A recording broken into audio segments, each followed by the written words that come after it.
J'ai autrefois cru que l'amour, lorsqu'il était solidement établi, demeurerait inébranlable. Que l'union, une fois forgée, pourrait résister à toutes les tempêtes. Pourtant, je me suis trompée. L'amour n'est pas taillé dans la pierre, il est composé de verre. Sous une lumière parfaite, il rayonne d'une beauté exquise, mais la plus infime fissure peut s'étendre et entraîner la fragmentation totale de l'ensemble. Thomas et moi avons partagé un mariage qui a duré 8 ans. 8 années de monotonie, de nuits sans sommeil, de réveil à l'aube, de dialogues réduits à de simples listes de tâches et de silences qui s'éternisaient. Il incarnait l'essence même de l'architecte méthodique et rationnel, tandis que moi, j'étais ambulancière, perpétuellement en mouvement, guidée par mes émotions. À un moment donné, la distance entre nous s'étant agrandie qu'il semblait que nous vivions dans des mondes entièrement différents. Ce fut une prise de conscience lente, le changement subtil dans son attitude quand je rentrais, épuisé par ma journée, son regard à peine levé, les baisers devenus de simples effleurements, et nos conversations, autrefois animées, réduites à quelques fragments. Puis est arrivé Julien. Un soir pluvieux, nos chemins se sont croisés pour la première fois lorsqu'il fut amené aux urgences après un accident de moto, une côte fêlée, une épaule déboîtée et un sourire malicieux malgré la douleur. « Il semble que je vais être sous votre surveillance un moment », a-t-il plaisanté d'un ton chaleureux et léger. Pour la première fois depuis des années, je me suis senti véritablement vue. J'aurais dû garder mes distances, mais je ne l'ai pas fait. Julien avait cette capacité unique d'étirer le temps, de remarquer les nuances, non seulement les mots que je prononçais, mais aussi les silences que je laissais. Il me demandait quel livre m'avait marqué, quelle journée m'avait épuisé, quel moment m'avait fait sourire. En sa présence, je n'étais plus seulement ambulancière, ni épouse.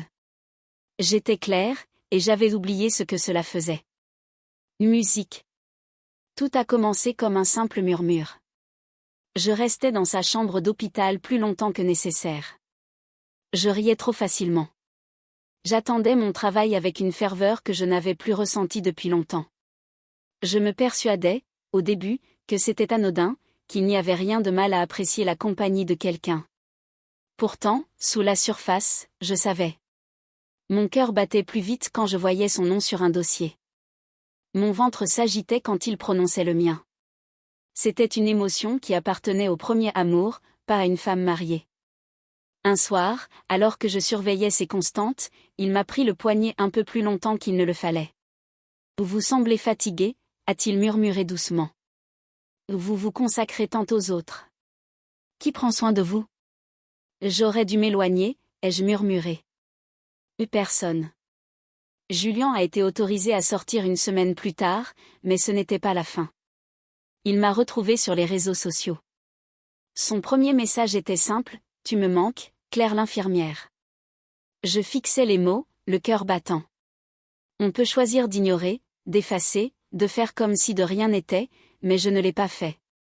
Un message est devenu 2, puis 10, jusqu'à ce qu'une conversation ininterrompue s'entrelace dans mon quotidien. Nos échanges n'ont jamais évoqué Daniel. Aucune limite n'avait été établie. Ce n'était que nous deux. Et pendant un temps, cela m'a suffi. Un soir, Julien m'a proposé un café, juste comme ami, disait-il. Je voulais lui faire confiance. Je voulais croire en mes sentiments. Lors de mon arrivée, il était déjà là, les yeux illuminés à ma vue.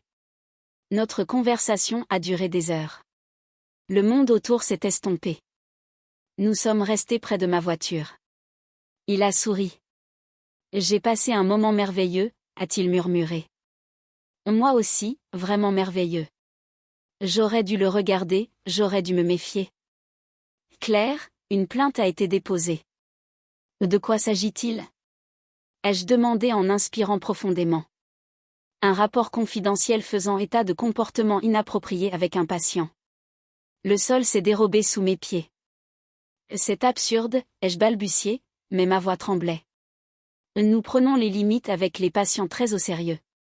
Avec effet immédiat, vous êtes suspendu. En sortant de l'hôpital, l'esprit embrouillé, je suis rentré chez moi. Daniel m'attendait, mon téléphone en main. « Tu m'as trompé », a-t-il dit, et tout s'est effondré. Il n'a pas crié, il n'a rien jeté, et cela rendait la situation encore plus douloureuse. Son désespoir silencieux était insoutenable. Depuis combien de temps, Claire, demanda-t-il, la voix lourde de colère et de tristesse. Les larmes me montèrent aux yeux, mais je les retins. Je n'ai jamais voulu te blesser. Et pourtant, tu l'as fait. Le silence entre nous était brut, à vif. Dis-moi la vérité, pourquoi ? Je n'avais aucune réponse qui aurait pu suffire. La solitude, ai-je avoué dans un souffle. Daniel expira brusquement. Tu croyais vraiment qu'il allait réparer ça ? Ce n'était qu'une recherche de réconfort ? C'est arrivé, tout simplement. Son visage s'assombrit. Absolument pas, Claire. Les aventures ne sont jamais des accidents. Ce sont des choix, des décisions volontaires et répétées. Ces mots m'ont frappé plus fort que n'importe quel coup. Puis, dans l'obscurité, il a rassemblé ses affaires dans un sac et il est parti. Le lendemain matin, je n'avais plus de travail. En moins de 24 heures, j'avais perdu tout ce qui comptait pour moi, mon mari, ma carrière, ma réputation. J'ai pensé appeler Julien, mais rien que d'y songer m'a mise mal à l'aise. Il n'avait jamais été la solution, juste une échappatoire. Puis Lisa est arrivée. Elle a frappé à ma porte, les bras croisés, résolue. J'en ai assez. Il est temps de reconstruire. Recommencer quoi ? Il ne reste que le vide. Alors crée quelque chose de nouveau. Ces mots ont résonné en moi, lourds et inébranlables. Alors, j'ai commencé.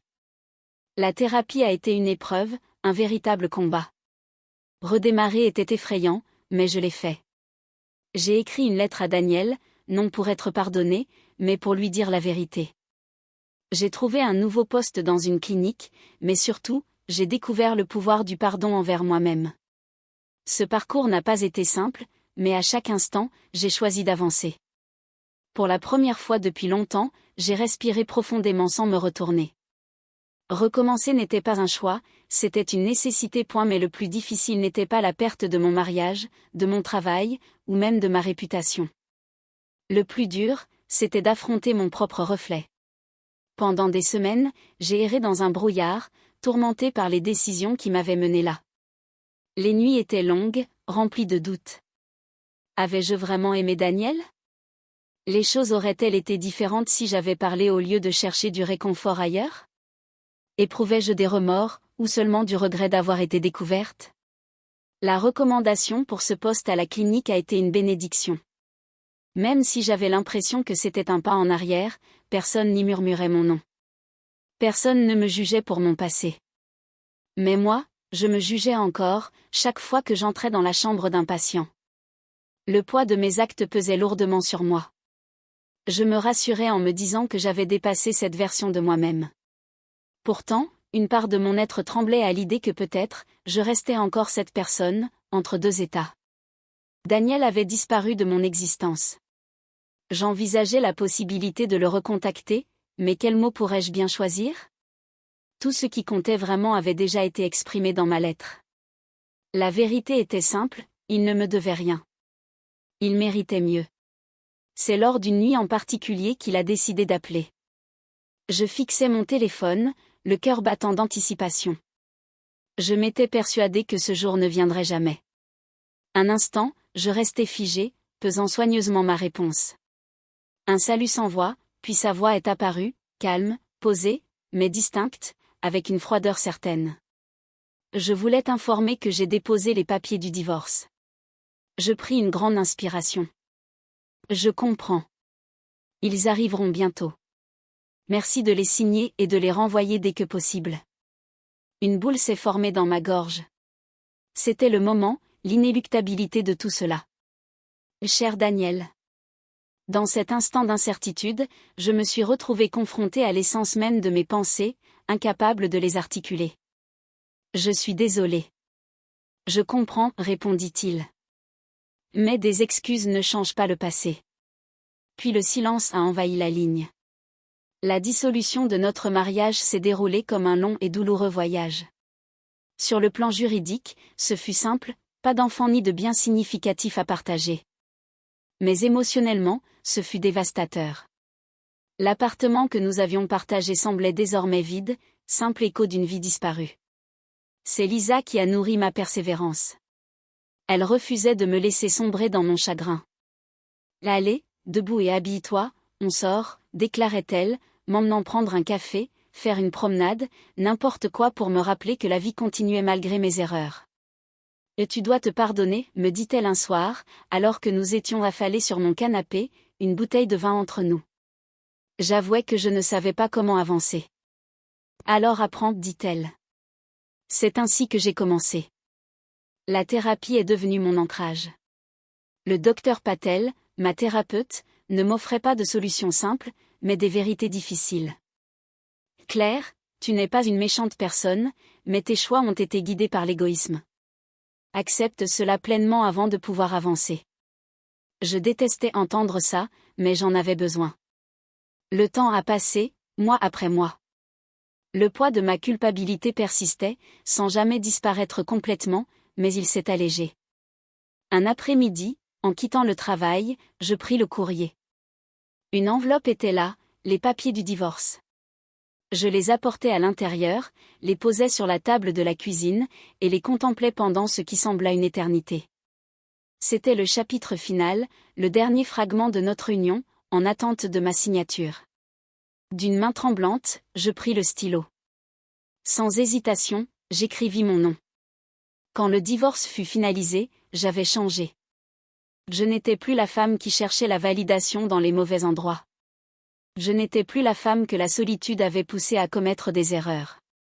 J'étais encore imparfaite, mais plus forte. Alors que le soleil se couchait, je me trouvais dehors, enveloppée dans la beauté paisible du soir. À cet instant, une profonde paix m'envahit, un cadeau rare que je n'avais pas ressenti depuis longtemps. Soudain, mon téléphone vibra. Un message de Daniel. J'espère que ce message te trouve en bonne santé. Je fixais les mots, le cœur serré par une vague d'émotion. Je savais qu'un retour n'était pas envisageable, mais peut-être qu'un jour, nous pourrions nous pardonner. Je répondis, j'existe. J'espère que toi aussi. À cet instant, en appuyant sur renvoyer, une sensation de libération m'envahit. J'avais signé les papiers du divorce, relâchant un souffle dont je ne savais même pas que je le retenais. La fin était arrivée. Les mois passèrent, et la douleur perdit peu à peu son intensité. J'étais devenue une personne différente. J'avais appris. J'avais évolué. Alors que la nuit tombait, je rentrais chez moi depuis le bureau. Mon téléphone vibra dans ma poche. Encore un message de Daniel. J'espère que ce message te trouve en bonne santé. Je lus les mots un instant avant de rédiger ma réponse. J'existe. J'espère que toi aussi. En appuyant cette fois sur le bouton d'envoi, un changement subtil m'envahit. Ni regret, ni nostalgie, simplement la tranquillité. Pour la première fois depuis longtemps, un sentiment d'assurance me traversa. Je savais que j'allais m'en sortir. Ainsi conclut l'histoire, non par un acte spectaculaire ou une fin idéale, mais par l'acceptation de la réalité et la possibilité d'un nouveau départ. Les erreurs ne définissent pas qui nous sommes. Ce sont nos actions après celles-ci qui comptent. Vous, qu'en pensez-vous? Avez-vous déjà dû reconstruire votre vie après une erreur difficile? Nous vous invitons à partager votre expérience dans les commentaires. Si ce récit vous a touché, pensez à liker, vous abonner et partager pour découvrir d'autres histoires inspirantes.